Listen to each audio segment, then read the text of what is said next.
আমার এখানে যারা রেমিটেন্স যোদ্ধা বলে দাবি করে আমরাও তাদেরকে শ্রদ্ধা করি। যারা প্রপার ওয়েতে দেশে কারেন্সি পাঠাবে, যাদের আমার প্রবাসী ব্যাংকের মাধ্যমে আমার দেশে অ্যাক্সেস থাকবে, আমার ব্যাংকের মাধ্যমে যদি ওনারা টাকা পাঠান এবং লিগেল ওয়েতে ফরেন কারেন্সিটা আসে, তাদের যারা এটার কার্ড নেবেন তাদেরকে আমরা যে ফেসিলিটিটা দেব সেটা তার মেডিকেলে আমরা এখনও চূড়ান্ত করি নাই, বাট এখানে তার ডুয়েল কারেন্সির সুবিধাটা কীভাবে পেতে পারে, তাদের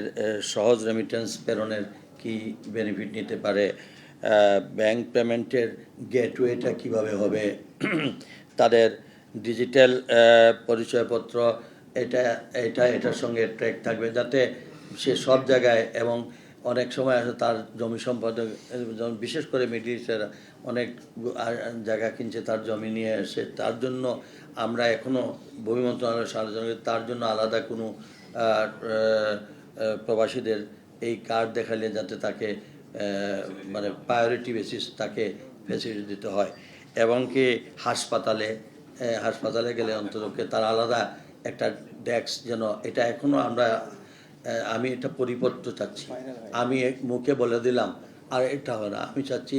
এটা যেটা বলছি সেটা পরিবর্তন অনুযায়ী সরকারের সমস্ত গেজেট যেন তারা ঠিকই তার আগে এই ফ্যাসিলিটিটা পায়। অ্যাটলিস্ট প্রবাসীদের জন্য এখন এর জন্য আমরা বিভিন্নভাবে অ্যানালাইসিস চলছে। আমার একটু দেরি হচ্ছে, কিন্তু আমি একটু বুঝেন তো, আমি মফস্বলের মানুষ, আপনার অন্যদের মতো আমি এত স্মার্ট না, তো কাজেই আমাকে একটু এদের মানে বিষয়বস্তুটা আমার অনুধাবন করা এবং রিয়েলিটি যাতে হয় সেটা ইনশাআল্লাহ আপনারা আমাকে সহযোগিতা করুন।